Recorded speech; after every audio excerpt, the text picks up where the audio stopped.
Hello everyone and welcome to today's video. Today we're looking at a brand new poll for the 2026 California governor's race from Emerson College polling.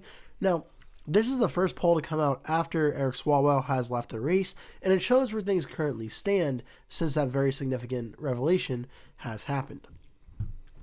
So bottom line here, it says a new Emerson College poll from Inside California Politics survey of the June 2026 primary for governor finds that Republican Steve Hilton has 17% support, 14% for Republican Chad Bianco, 14% for Democrat Tom Steyer, 10% for Democrat Xavier Beccera, 10% for Democrat Katie Porter, 5% for Democrat Mahan, and a whopping 23% of respondents are still considered undecided as of right now. It also shows the candidate support from the last few polls that Emerson has done, from the September, October, December, February, March, and April polls.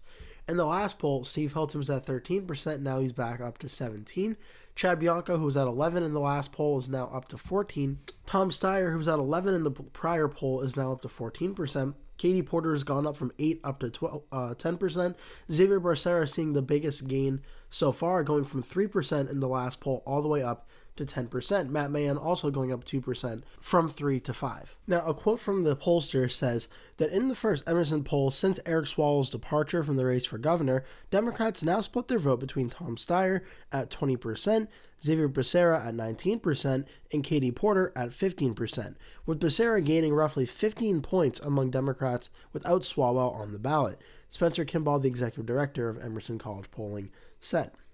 For Hilton and Bianco, they continue to split the Republican vote, with 48% supporting Hilton and 40% supporting Bianco, while independents overall are more fragmented, with 16% supporting Steyer, 15% Hilton, 14% Bianco, and 10% Porter. When the pollster looks at the candidates by gender, men are overall split between the Republican candidates. 19% support both Hilton and Bianco respectively, 18% support Steyer. Women voters are split between Hilton 14% and Beccera 14%, Porter at 13%, Steyer at 11%, and Bianco at 11%. A plurality of voters under 50 support Steyer at 15%, followed closely by Beccera at 13%, and Katie Porter at 11%. Voters over 50 support Hilton at 24%, followed by Bianco at 14%, Steyer at 13%, Porter at 10%, and Beccera at 8%.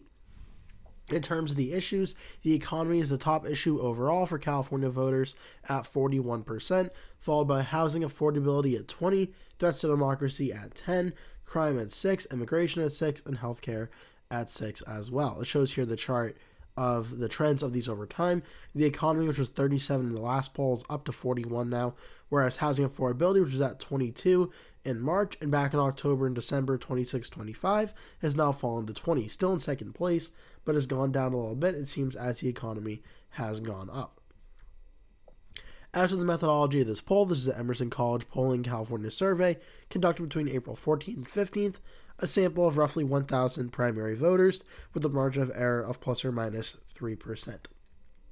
Okay, so this is the first poll so far for the primary election in California since the Eric Swalwell allegations and since he dropped out of the race. And so far, what this says is the race really isn't too changed from where it was when he initially dropped out. But this is the first poll now with Swalwell out of the race. And so far, it seems that Steve Hilton continues to be the leading candidate and the leading candidate to be the Republican candidate for the general election. That's not really a surprise here. He was leading before that over all the other Republicans and most Democrats and most of the other polls anyway, and it still seems like Steve Hilton will probably advance to the general. The question was going to be, does one Democrat emerge and also make sure a Democrat gets enough support to outrun a Republican like Chad Bianco, so not two Republicans advance to the general? So far, Tom Steyer is still the leading Democrat now that Swalwell is out of the race, but we're starting to see some movement in this race as well for some of the other candidates. You see in this poll, Tom Steyer around 14%. That's not too unchanged from where he was in some of the prior polls, maybe up a point or so, but Steve Hilton at 17% is still right around the average that he's been getting in the polls, even with Swalwell in the race.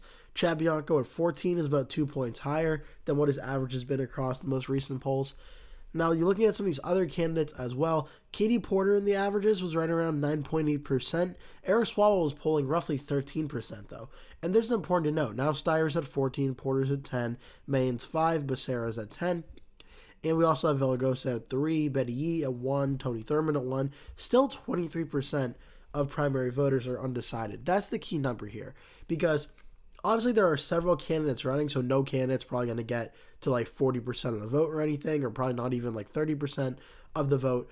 But there's a lot of undecided voters left out there, and the primary is in June, so it is coming up quickly, but there's still a good amount of time for like a Tom Steyer, a Katie Porter, a Xavier Beccera, a Mahan to really separate themselves from the rest of the Democratic primary field and become the clear Democratic candidate. In terms of the prospects for the general election, it still looks like, despite Bianco and Steyer being tied here with 23% of the votes still undecided in a state as Democratic as California, there's going to be at least one Democrat advancing to the general election, probably facing off against Steve Hilton. And then from then on, it's going to be how we expect it to be for California, solid Democrat across the board. The race at White House website, they have it listed as safe Democrat with an average projection result of about 17.8%, and that's honestly right in line with what the presidential results were in 2024, when Kamala Harris won by 20.8% as well. So in terms of who emerges for Decision Desk HQ and their polling average, Steve Hilton and Tom Steyer are still the top two candidates. We are starting to see some emergence of Xavier Beccera and Katie Porter and Mahan rising in the polls, but it's probably going to be Steve Hilton, Tom Steyer for right now, but we'll have to wait and see ultimately how that all goes. But certainly, whichever candidate wins on the Democratic side, I think this race, it's safe Democrat right now, held by the Democrats, probably will remain that way either way in the general election. That being said, I hope you enjoyed this video. Make sure to like and subscribe. If you did, leave a comment below. Tell me your thoughts, and I hope to see you in a future video.